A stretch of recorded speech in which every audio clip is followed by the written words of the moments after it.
Hi friends, surface chemistry का first part के बाद हमारा जो लास्ट टॉपिक कंप्लीट हुआ था वो था अधिशोषण के ऊपर दाब का प्रभाव।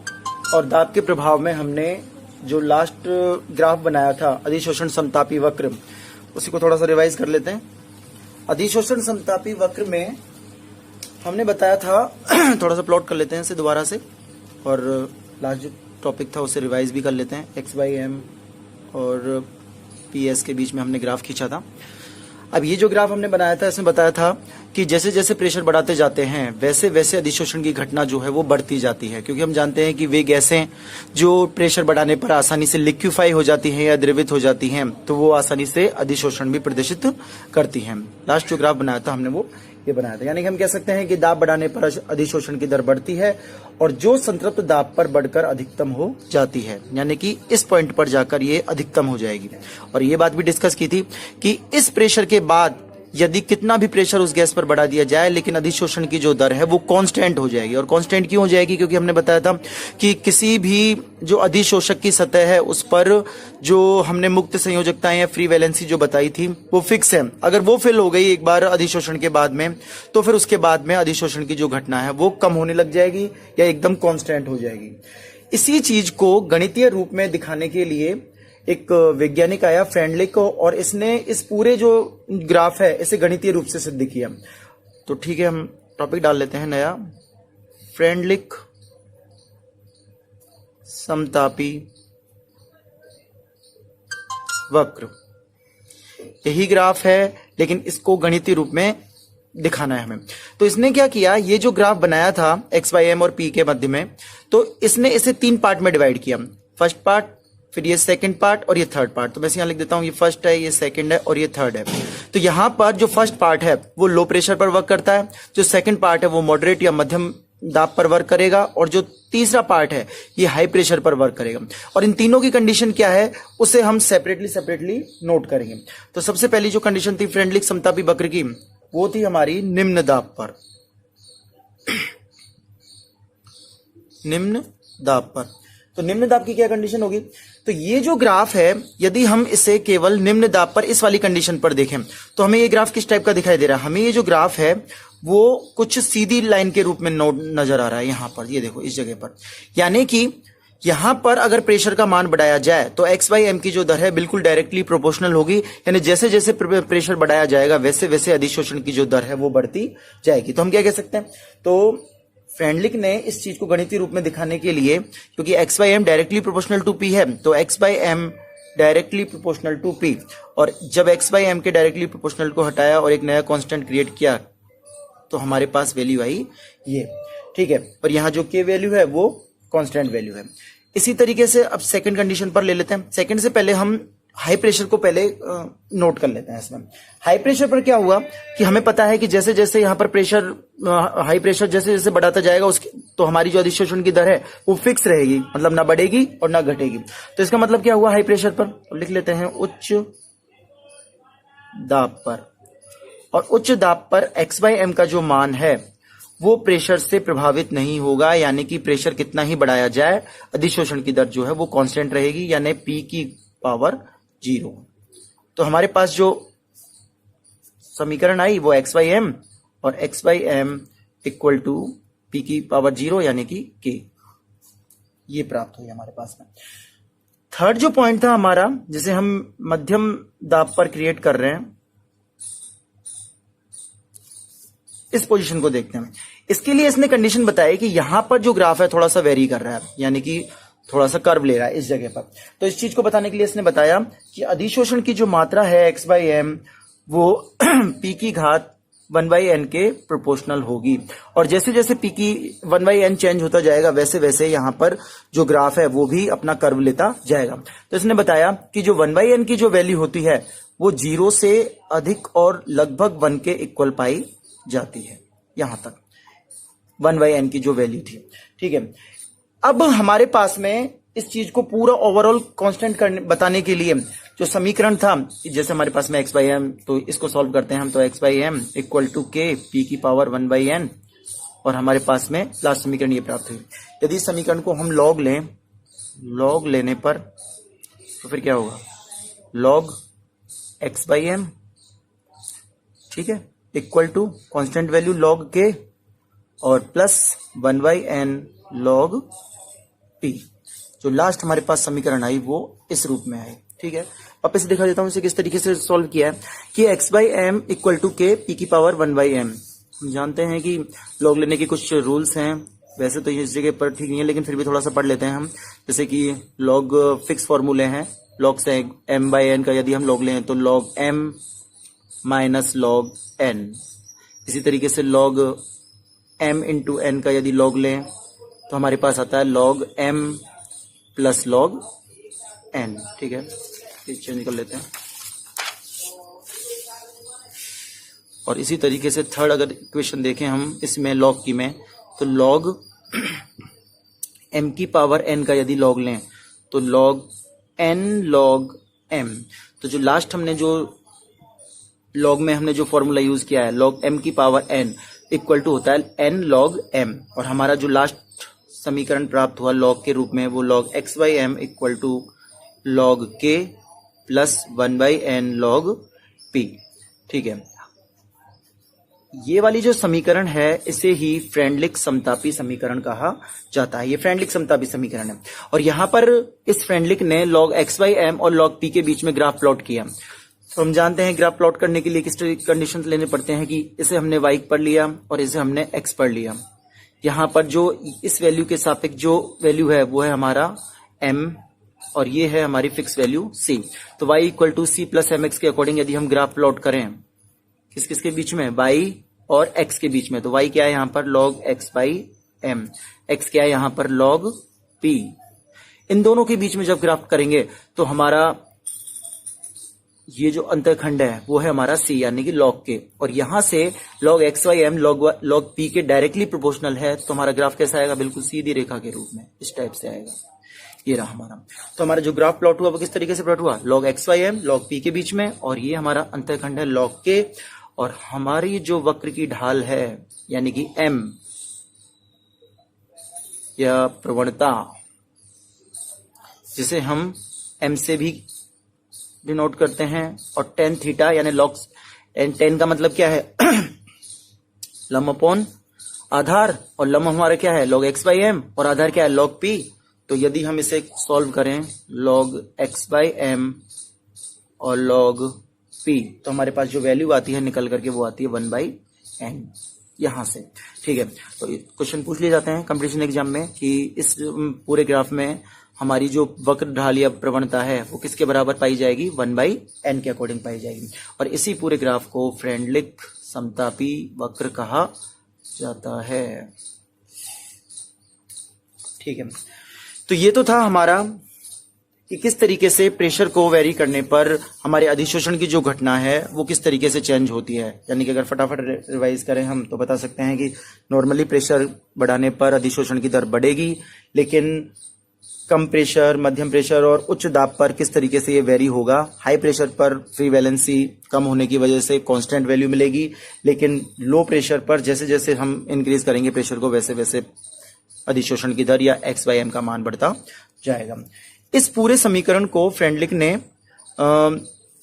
विलियन प्रावस्था में भी बताया, और उसमें केवल log p की जगह पर log c टर्म यूज ली। यानी कि हम कह सकते हैं कि अधिशोषण की जो प्रक्रिया है वो विलयन से भी हो सकती है, और ठोस अधिशोषक विलयन में से विलय को अन्य विलायक की अपेक्षा अधिक अधिशोषित कर सकते हैं। यानी कि यदि एक एग्जाम्पल लें हम, जैसे कि चारकोल का, और उसे हमने किसी शुगर सॉल्यूशन में डाल दिया, तो वो जो शुगर सॉल्यूशन है, जो अशुद्ध शुगर सॉल्यूशन है जिसका कलर शो हो रहा है, तो वो उसका कलर उड़ा देता है बिल्कुल। और इसका मतलब क्या है, उसने किस चीज को एब्जॉर्व किया होगा, यानी कि जो चारकोल थी उसने जो अशुद्ध शुगर सॉल्यूशन था उसमें जो रंजक मिला हुआ था उसको अधिशोषण कर लिया।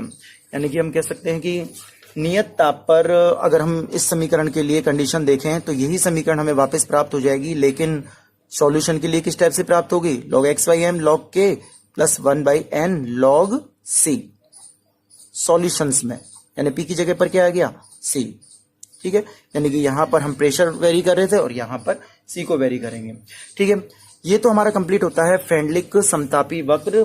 अब इस अधिशोषण, क्योंकि हमने अवशोषण अधिशोषण की घटनाएं जो है वो कंप्लीट कर ली हैं, तो अब हमारे इससे रेस्पेक्ट में जो एग्जाम्पल बनते हैं या इसकी एप्लीकेशन जो बनती है, कुछ एप्लीकेशंस देख लेते हैं। जैसे नंबर 1 है हमारा कि इस एडजॉर्प्शन की जो घटना है इसे कहाँ कहाँ यूज कर सकते हैं हम या यूज कर रहे हैं। जैसे कि फर्स्ट नंबर पर हम ले सकते हैं गैस मास्क में।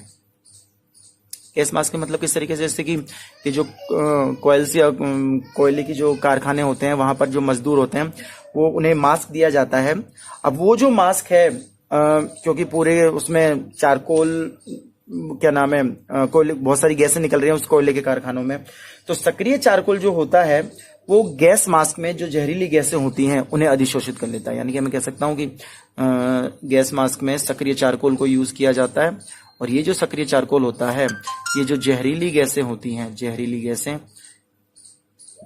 कौन कौन सी हो सकती हैं, कार्बन मोनोऑक्साइड CH4, इनको अधिशोषित करता है। क्वेश्चन ये आता है दिमाग में क्रिएट होता है कि सर इन्हीं को करता है, बहुत सारी गैसें होती हैं उनको क्यों नहीं करता है। तो हमने बता रखा है कि जैसे कि मैं बताऊं, जैसे हाइड्रोजन और नाइट्रोजन है, तो हाइड्रोजन नाइट्रोजन का पिछले टॉपिक में हमने देखा था कि इनके लिए जो क्रिटिकल टेम्परेचर है या क्रांतिक ताप जो है वो बहुत ही कम पाया जाता है, जबकि ये जो COCH4 है इनका अधिक पाया जाता है। और हमने क्या कहा था, क्रिटिकल टेम्परेचर जितना ज्यादा होगा गैसों को लिक्विफाई होने में या अधिशोषित होने में मदद मिलेगी और वो आसानी से अधिशोषित हो जाएंगी।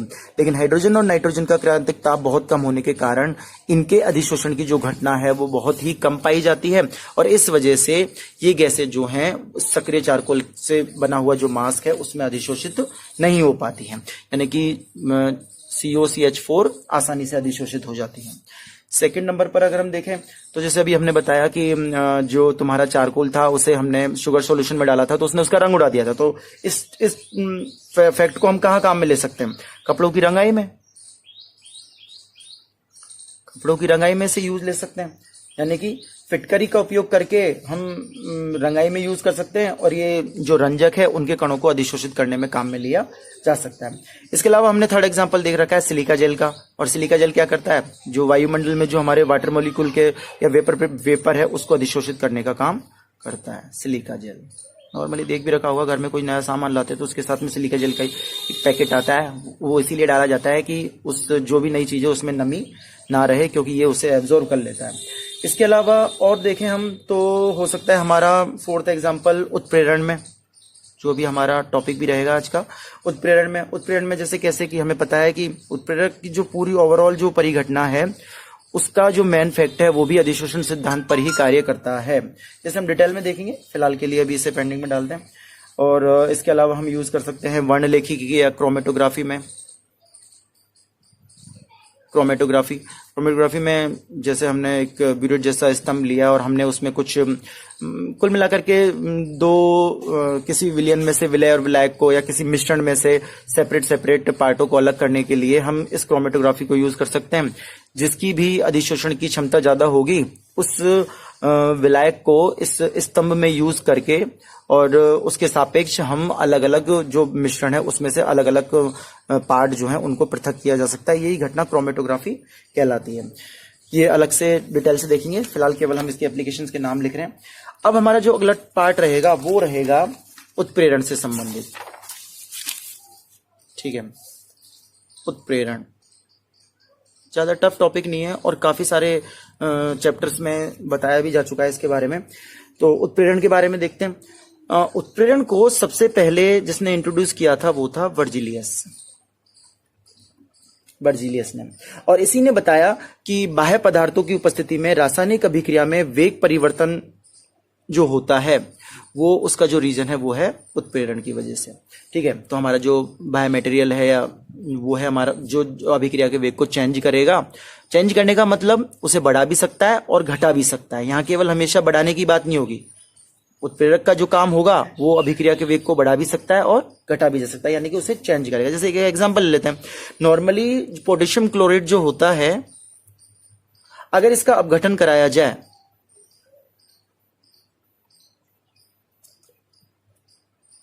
तो ये हाई टेम्परेचर पर जाकर के अपघटित होता है।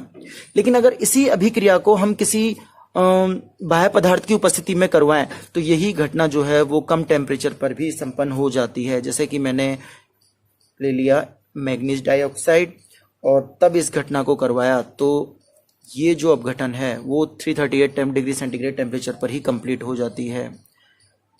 ठीक है, तो इसका मतलब क्या हुआ, किसी बाह्य पदार्थ की उपस्थिति में अभिक्रिया की जो दर थी वो कम टेम्परेचर पर भी कंप्लीट हो चुकी है। यानी कि पहले जो घटना 600 डिग्री सेंटीग्रेड पर कंप्लीट हो रही थी वो अब 338 डिग्री सेंटीग्रेड पर ही कंप्लीट हो चुकी है। और इसका मतलब इस मैग्नीज डाइऑक्साइड ने क्या किया है, अभिक्रिया के वेग को बढ़ाने का काम किया है। तो हम डेफिनेशन लिख सकते हैं कि ऐसे रासायनिक पदार्थ जो अभिक्रिया के वेग को परिवर्तित कर देते हैं, ऐसे रासायनिक पदार्थ जो अभिक्रिया के वेग को परिवर्तित कर देते हैं, लेकिन इसकी जो कंडीशन है वो क्या है, ये अपने स्वयं के द्रव्यमान और इनका खुद का संगठन ये अप्रभावित बना रहता है। यानी कि कोई भी रासायनिक अभिक्रिया हो और उसमें अगर कोई बाह्य पदार्थ ऐसा जो स्वयं के द्रव्यमान और संगठन को बिना प्रभावित किए अभिक्रिया के वेग को बढ़ा देता है, तो ऐसे पदार्थ उत्प्रेरक कहलाते हैं। तो उत्प्रेरक की कंडीशन हो गई है। ठीक है, टाइप्स ऑफ कैटलिस्ट, उत्प्रेरक। फर्स्ट हो गया हमारा धनात्मक उत्प्रेरक। अब आइडिया लगने लग गया होगा, हमने बताया कि परिवर्तित कर देता है, और परिवर्तित करने का अर्थ है बढ़ा भी सकता है और घटा भी सकता है। तो ऐसे उत्प्रेरक जो रासायनिक अभिक्रिया के वेग को बढ़ा देते हैं, रासायनिक अभिक्रिया के वेग को बढ़ाते हैं, धनात्मक उत्प्रेरक कहलाते हैं। एक एग्जांपल नोट करते हैं और थोड़ा इसको समझते भी हैं धनात्मक उत्प्रेरक किस तरीके से वर्क करता है। जैसे हाइड्रोजन पेरोक्साइड जो है, अगर इसे अपघटित किया जाए, ठीक है, इसे अपघटित किया जाए H2+ और 2 के रूप में ये अपघटित हो जाता है। तो ये जो है, इसे अपघटित होने के लिए जैसे कि एक टॉपिक है सक्रियण ऊर्जा, एक्टिवेशन एनर्जी, पढ़ भी रखा है ऑलरेडी। वो क्या है कि किसी भी अभिक्रिया को स्टार्ट होने के लिए जो ऊर्जा की आवश्यकता होती है वही उसकी सक्रियण ऊर्जा या एक्टिवेशन एनर्जी कहलाती है। तो हाइड्रोजन पेरोक्साइड को अपघटित होने के लिए लगभग 76 किलो जूल पर मोल की आवश्यकता होती है अभिक्रिया को स्टार्ट करने में और इसको कंप्लीट होने के लिए। लेकिन जैसे ही इस अभिक्रिया को हम प्लेटिनम उत्प्रेरक की उपस्थिति में कंप्लीट कराते हैं, तब अभिक्रिया के लिए जितनी सक्रियण ऊर्जा की जो आवश्यकता होती है वो केवल 57 किलो जूल पर मोल ही पाई जाती है। यानी कि कम एनर्जी की ही आवश्यकता पड़ती है प्लेटिनम उत्प्रेरक की उपस्थिति में। ग्राफ से समझते हैं, ठीक है। यानी कि ये तो हो गया हमारा ऊर्जा, और ये अभिक्रिया की प्रोसेस को दिखा रहा है कि अभिक्रिया किस तरीके से कंप्लीट हो रही है। तो सक्रियण ऊर्जा किस तरीके से बताएगी कि मान लो फर्स्ट वाले पार्ट के लिए यदि हम ग्राफ प्लॉट करें तो इसके लिए जो सक्रियण ऊर्जा का ग्राफ बन रहा था वो कुछ इस तरीके से आ रहा था, ठीक है। और ये है हमारा ई, एक्टिवेशन एनर्जी का EA, ठीक है। यानी कि पहले जब अपघटन करा रहे थे तो हमें इतनी ऊर्जा की आवश्यकता पड़ रही थी अभिक्रिया को स्टार्ट करने के लिए, इतनी ज्यादा, ये पूरा ये जो हमारा माउंटेन हेड है, इतनी एनर्जी की आवश्यकता पड़ रही थी। हम कह सकते हैं बिना उत्प्रेरक के अधिक ऊर्जा की आवश्यकता पड़ रही थी 76। लेकिन जैसे ही हमने प्लेटिनम उत्प्रेरक काम में लिया तो इसकी जो एक्टिवेशन एनर्जी थी वो घट करके 57 हो गई। यानी कि ये हो गई हमारी ये उत्प्रेरक की उपस्थिति में। तो हम क्या कह सकते हैं कि कैटलिस्ट या उत्प्रेरक ने क्या वर्क किया है कि इस अभिक्रिया की सक्रियण ऊर्जा के मान को कम करके अभिक्रिया की दर को बढ़ा दिया है। तो हम कह सकते हैं उत्प्रेरक का कार्य क्या हो गया, सक्रियण, किसी भी अभिक्रिया में सक्रियण ऊर्जा के मान को कम करके अभिक्रिया के वेग को बढ़ा देता है। ये इसका मेन फंक्शन है कि उत्प्रेरक करता क्या है जिसकी वजह से अभिक्रिया जल्दी कंप्लीट हो जाती है या स्लो हो जाती है। तो फिलहाल हमने क्या पढ़ा, अगर उत्प्रेरक सक्रियण ऊर्जा के मान को कम कर देता है तो अभिक्रिया जल्दी कंप्लीट हो जाती है, और यदि उत्प्रेरक अभिक्रिया में सक्रियण ऊर्जा के मान को बढ़ा देता है तो अभिक्रिया फिर स्लो कंप्लीट होती है। तो इसी के रेस्पेक्ट में हमारा सेकंड टॉपिक क्या हो जाएगा, ऋणात्मक उत्प्रेरक। समझ में आ गया, जो अभिक्रिया के वेग को क्या कर देगा, कम कर देगा, अभिक्रिया वेग को घटाते हैं, ठीक है। जैसे हमने अभी प्लेटिनम उत्प्रेरक की उपस्थिति में अभिक्रिया को easily 57 kilo joule mole activation energy पर ही कंप्लीट कर लिया। लेकिन यदि इसी अभिक्रिया को ग्लिसरॉल की उपस्थिति में कराया जाए तो ये अभिक्रिया बहुत मुश्किल से कंप्लीट होती है और अभिक्रिया जो है वो पहले की बजाय और भी अधिक टाइम लेगी। ठीक है, तो कुछ एग्जांपल हो गए हमारे धनात्मक उत्प्रेरक और ऋणात्मक उत्प्रेरक है। यानी कि यदि अभी वे उत्प्रेरक जो अभिक्रिया के वेग को बढ़ा देते हैं धनात्मक उत्प्रेरक, और वे उत्प्रेरक जो अभिक्रिया के वेग को घटाते हैं वो ऋणात्मक उत्प्रेरक कहलाते हैं। ठीक है, इसके बाद थर्ड टाइप आती है, वो आती है स्वतः उत्प्रेरक की, ऑटो कैटलिस्ट भी बोलते हैं जैसे।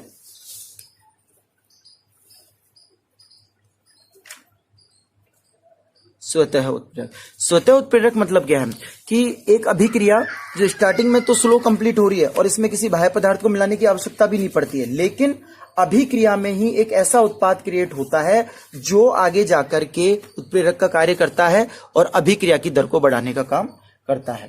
यानी कि हम कह सकते हैं कि अभिक्रिया में एक ऐसा प्रोडक्ट बने जो अभिक्रिया के लिए ही उत्प्रेरक का कार्य करे। यानी कि अभिक्रिया में बना उत्पाद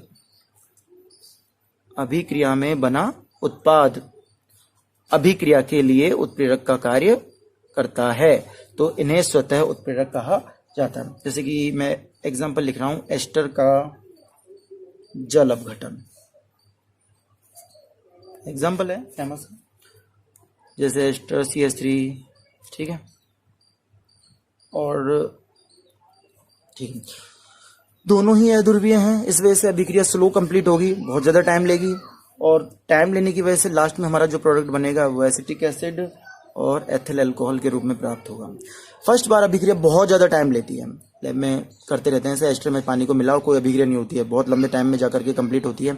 लेकिन लास्ट में जब एसिटिक एसिड और अल्कोहल बन जाते हैं, अब इसके बाद जब भी अभिक्रिया होगी वो फास्ट होगी। क्यों? क्योंकि यहाँ पर एसिटिक एसिड से प्राप्त होने वाला जो H+ आयन है वो अभिक्रिया के वेग को बढ़ा देता है, और अब की बार जब भी हम इसमें वाटर को ऐड करेंगे तो अभिक्रिया बहुत फास्ट होगी और हमें एसिटिक एसिड और C2H5OH बहुत जल्दी प्राप्त हो जाएंगे।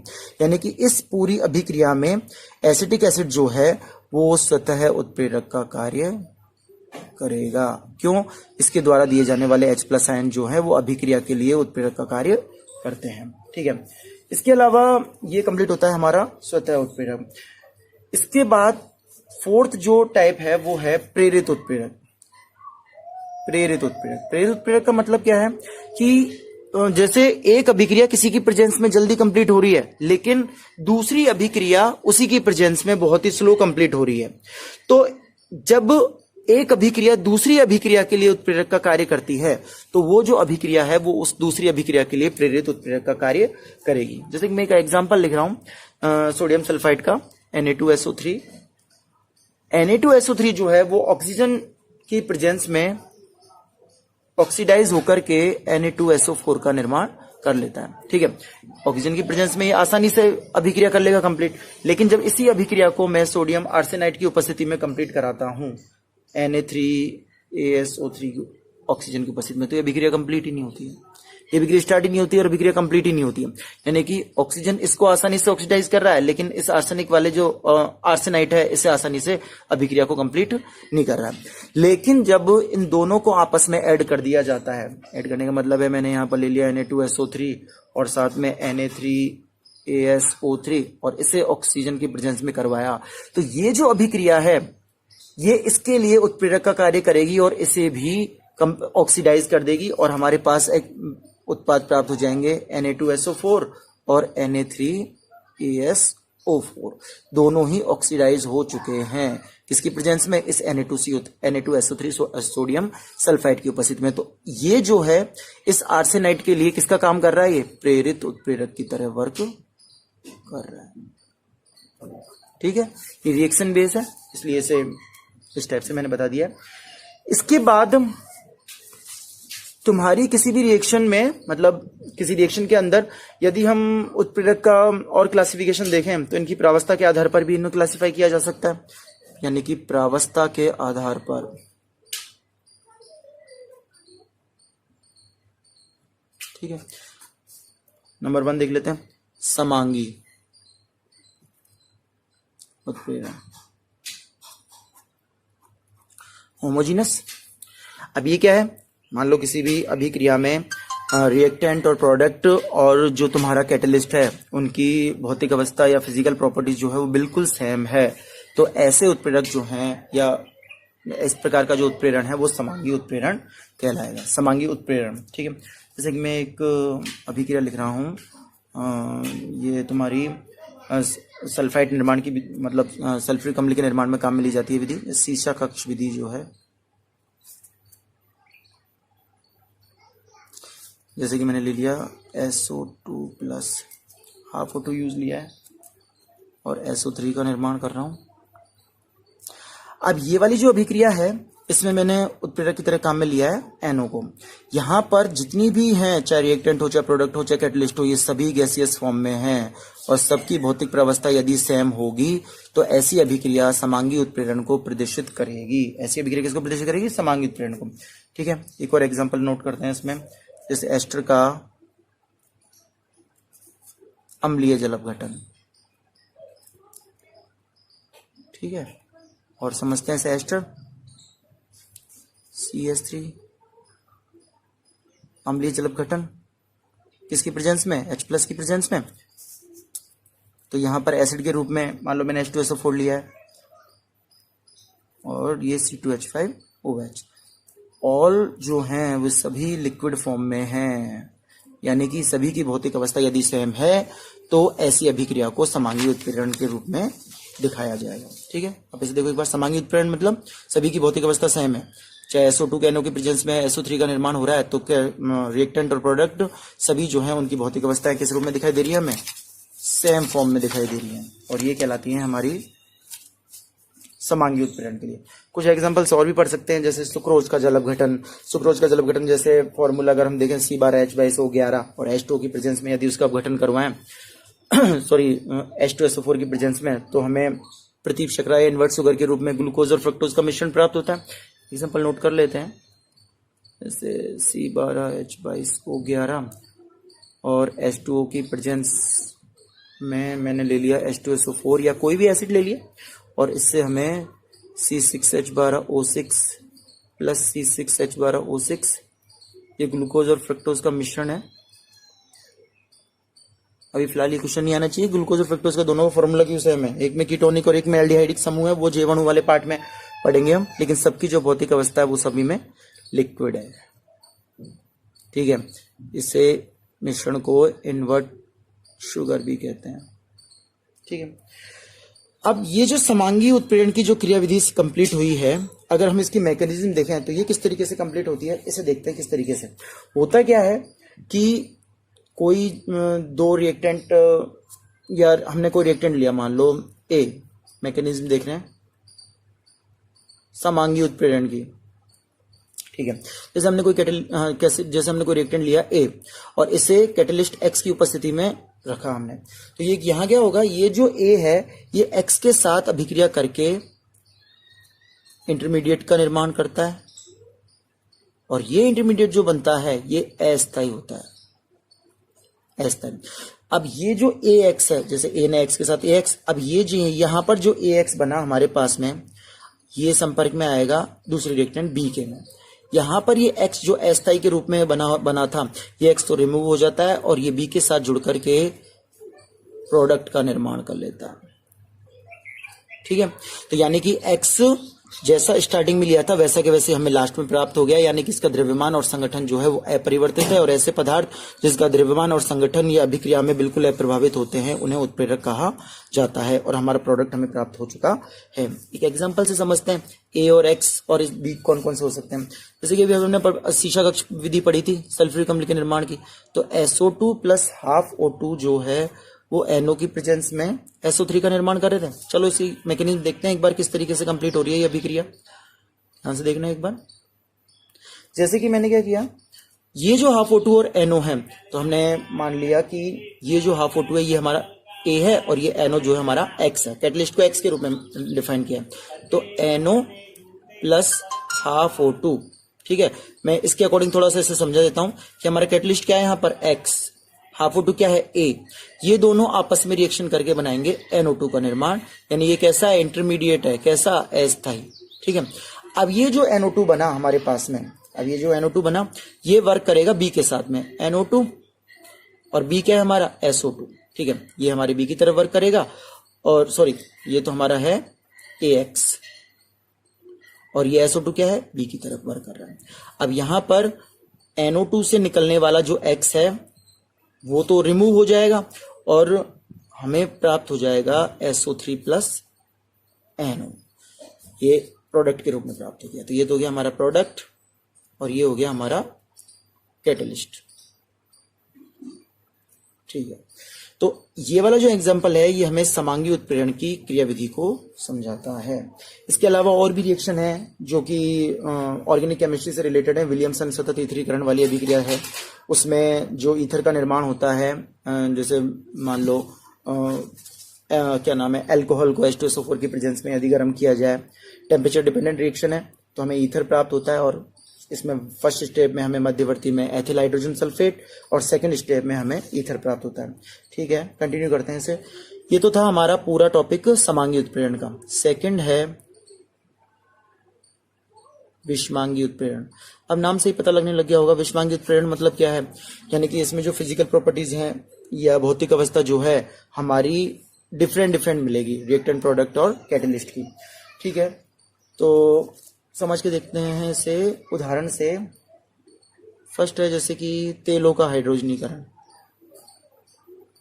ये वनस्पति घी के निर्माण में काम में आती है अभिक्रिया, ठीक है। जैसे कि मैंने क्या किया, तेल क्या होते हैं, असंतृप्त एस्टर, यानी एस्टर में डबल बॉन्ड वाला पार्ट पाया जाएगा, CH2 डबल, चलो लिख लेते हैं, लंबी श्रृंखला वाले हैं वैसे, मैं शॉर्ट में लिख रहा हूं इसे, ये है हमारा, और इसे हाइड्रोजनीकरण करवाया निकल उत्प्रेरक की उपस्थिति में। तो ये वाला जो पार्ट है H2 से क्या नाम है अपचयित हो जाएगा और हमें संतृप्त एस्टर प्राप्त होंगे जिन्हें ही वनस्पति घी कहा जाता है। तो यहाँ पर ऑल ओवर जो है तेल लिक्विड है, हाइड्रोजन गैस है, निकल सॉलिड है और वनस्पति घी भी सॉलिड है, सबकी ही भौतिक अवस्था चेंज मिल रही है। सेकंड ले लेते हैं अमोनिया निर्माण की हेवर विधि। ये किस टाइप से, N2 प्लस 3H2 से 2NH3, ठीक है, Fe। देखो गैस सॉलिड और फिर गैस, यानी कि हमें सभी की भौतिक अवस्था चेंज मिल रही है, इसीलिए हम क्या कह सकते हैं समांगी उत्प्रेरण की, विषमांगी उत्प्रेरण की क्रियाविधि,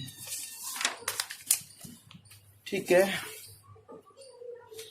जैसे हमने समांगी उत्प्रेरण का सिद्धांत पढ़ा, मैकेनिकल की क्रियाविधि या उसका सिद्धांत कि ये किस तरीके से वर्क करता है। समांगी उत्प्रेरण में तो हमने किस तरीके से पढ़ा था कि A जो है वो X के साथ क्रिया करके एक अस्थायी मध्यवर्ती का निर्माण करेगा और फिर वो उस अस्थायी मध्यवर्ती में से कैटलिस्ट का पार्ट रिमूव हो जाएगा और हमें प्रोडक्ट प्राप्त हो जाएगा। अब यहाँ पर हमारा नेक्स्ट टॉपिक रहेगा विषमांगी उत्प्रेरण का अधिशोषण का सिद्धांत।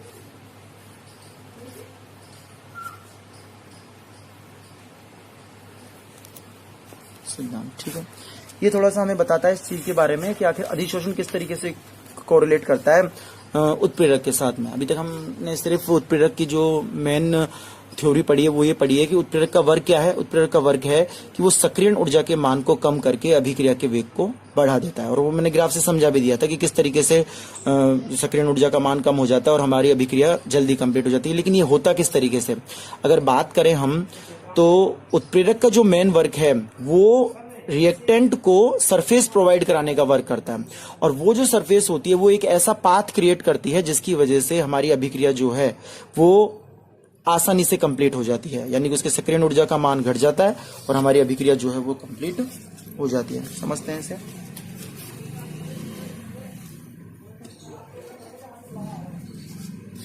ठीक है, इसमें क्या होता है, जैसे कि हमने A, B और सबस्ट्रेट कैटलिस्ट के रूप में S को लिया।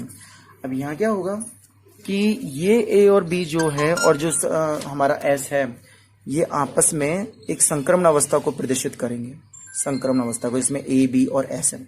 अब होगा क्या, इस S ने इस S ने इस A और B को सरफेस प्रोवाइड करवाई है, जिसकी वजह से ये A और B इस कैटलिस्ट की सरफेस पर जाकर अधिशोषित हुए हैं और अधिशोषित होने के पश्चात A और B ने आपस में रिएक्शन करके किसका निर्माण कर लिया, प्रोडक्ट का निर्माण कर लिया। यानी कि मैं कह सकता हूं कि नेक्स्ट स्टेप में A, B और S जो हैं वो AB प्लस S के रूप में प्राप्त होंगे। फिर से समझो इसे एक बार कि यहाँ पर जो A और B थे वो कैटलिस्ट की सरफेस पर जाकर अधिशोषित हुए हैं और अधिशोषित होकर के यहाँ पर A और B आपस में अभिक्रिया करके प्रोडक्ट AB का निर्माण हो रहा है और कैटलिस्ट जो है वो अलग हो रहा है। ठीक है, तो अगर हम यहाँ फंक्शन देखें कि किस तरीके से ये काम हो रहा है, तो देखो ध्यान से, जैसे कि मान लो इसे एक एग्जाम्पल से देख लेते हैं कि मान लो ये A और B थे और ये हमारा कैटलिस्ट C था। ठीक है, तो कैटलिस्ट कैसा होना चाहिए कि हमारे A और B आसानी से यहां जाकर के अधिशोषित हो जाएं और अभिक्रिया जल्दी कंप्लीट हो जाए और हमें प्रोडक्ट AB का निर्माण हो जाए। तो हम क्या कह सकते हैं, कैटलिस्ट कैसा होना चाहिए? फर्स्ट नंबर पर इसका पृष्ठीय क्षेत्रफल अधिक होना चाहिए,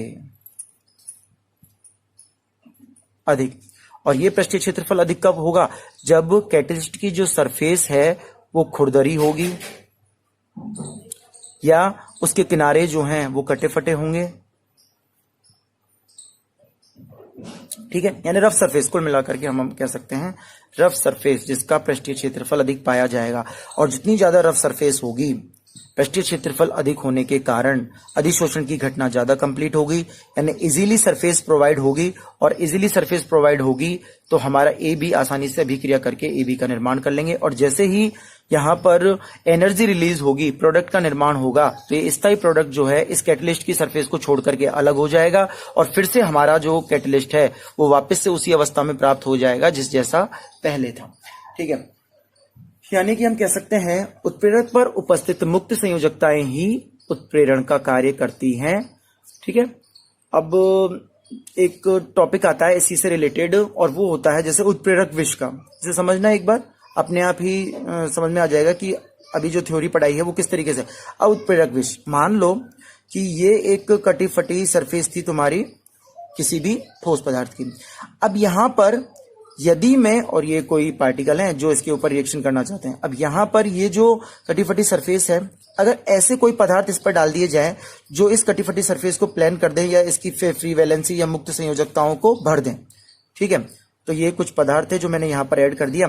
तो ऐसे पदार्थ जो ऑलरेडी क्या नाम है कैटलिस्ट की सरफेस को फिल कर दें या उसका जो खुरदरापन है उसे समाप्त कर दें या फ्री वैलेंसी को कम कर दें, तो उसकी वजह से ए और बी जो हमारे रिएक्टेंट हैं वो आसानी से जाकर के अधिशोषित नहीं हो पाएंगे और अधिशोषित नहीं हो पाएंगे तो सरफेस प्रोवाइड नहीं होने की वजह से अभिक्रिया संपन्न नहीं होगी। तो यानी कि ऐसे पदार्थ जो यहां पर अधिशोषण की घटना को कम कर रहे हैं, ऐसे पदार्थों को ही उत्प्रेरक विष कहा जाता है। तो मैं डेफिनेशन के रूप में बोलूं तो वे अणु जो उत्प्रेरक के पृष्ठ पर मुक्त संयोजकताओं पर अधिशोषित हो जाते हैं जिससे क्रियाकारक के अणु अधिशोषित नहीं हो पाते हैं, उत्प्रेरक विष कहलाते हैं। समझ में आ गया क्या किया उत्प्रेरक विष ने?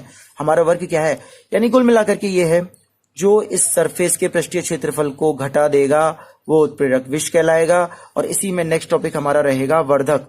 और ऐसे पदार्थ जो कैटलिस्ट की सरफेस पर के पृष्ठीय क्षेत्रफल को बढ़ाने का काम करते हैं वो हमारे वर्धक कहलाते हैं। ठीक है, मतलब मैंने कुछ ऐसा कर दिया या ऐसे कुछ पदार्थ मिला दिए जिनकी वजह से इस सरफेस का पृष्ठीय क्षेत्रफल या इस उत्प्रेरक का पृष्ठीय क्षेत्रफल बढ़ गया, यानी कि रफ सरफेस बन गई, तो ऐसे पदार्थों को ही वर्धक कहा जाता है। डेफिनेशन बोल सकते हैं हम कि ऐसे पदार्थ जो उत्प्रेरक पर आसानी से मतलब अधिशोषित होकर के उनमें फ्री वैलेंसी एक्टिव सेंटर को बढ़ा देते हैं, वर्धक कहलाते हैं। ठीक है, तो ये तो हमारा कंप्लीट हुआ आज उत्प्रेरण का टॉपिक।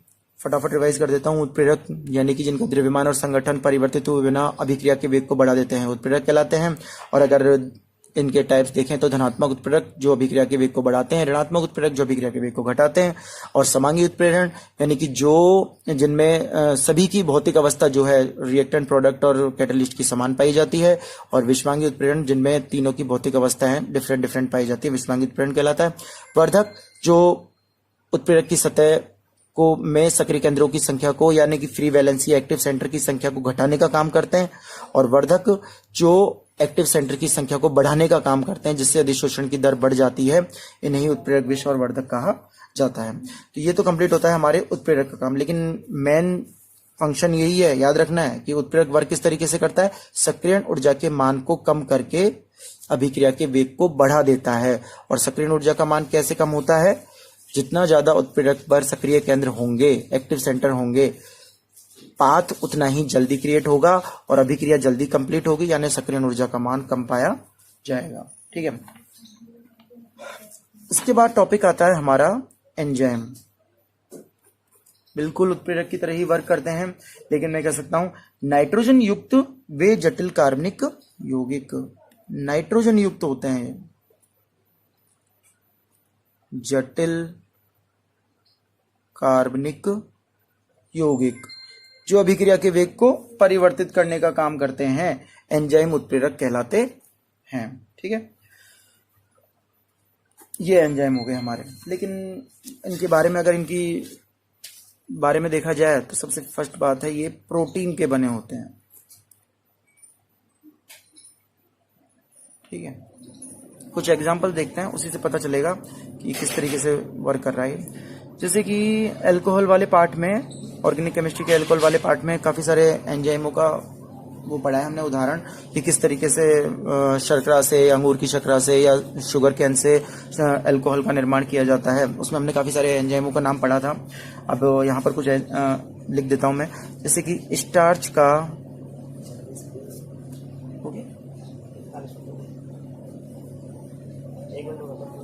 माल्टोज शर्करा में अपघटन,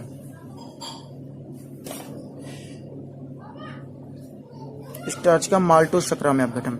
जैसे कि स्टार्च का फॉर्मूला लिखते हैं हम C6H10O5 का होल N प्लस H2O का अपघटन कराएं और एंजाइम ले लिया डायस्टेज। ये डायस्टेज एंजाइम जो है ये इसे बदल देता है माल्टोज शर्करा में, C12H22O11 माल्टोज में। ठीक है, पॉलीसेकेराइड है, आसानी से अपघटित नहीं होता है। डायस्टेज एंजाइम जब काम में लेंगे तभी जाकर के स्टार्च माल्टोज शर्करा में परिवर्तित होगा। तो यहाँ डायस्टेज किसी तरह वर्क कर रहा है, एंजाइम की तरह, और एंजाइम उत्प्रेरक की तरह कार्य कर रहे हैं। इसकी नेक्स्ट स्टेप को देखते हैं हम।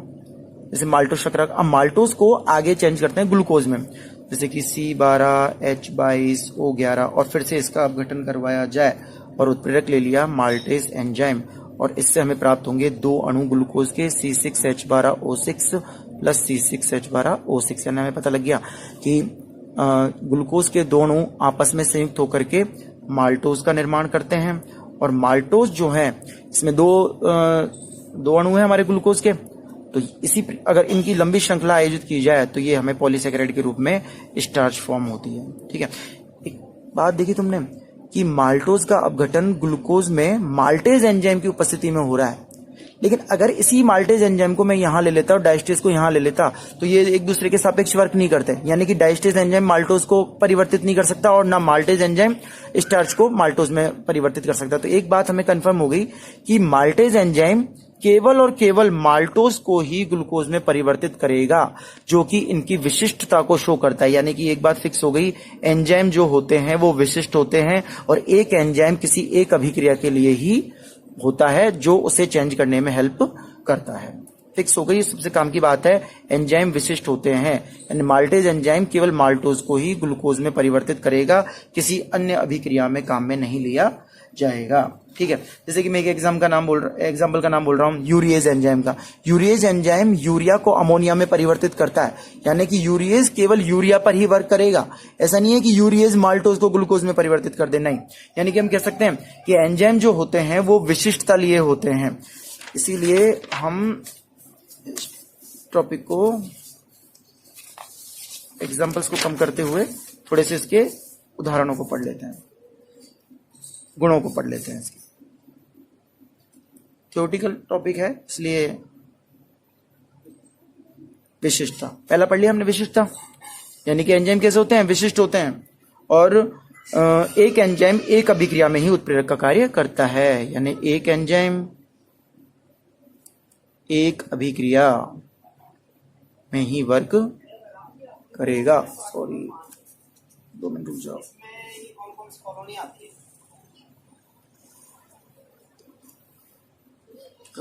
ठीक है, आगे का चैप्टर हम नेक्स्ट में देखेंगे।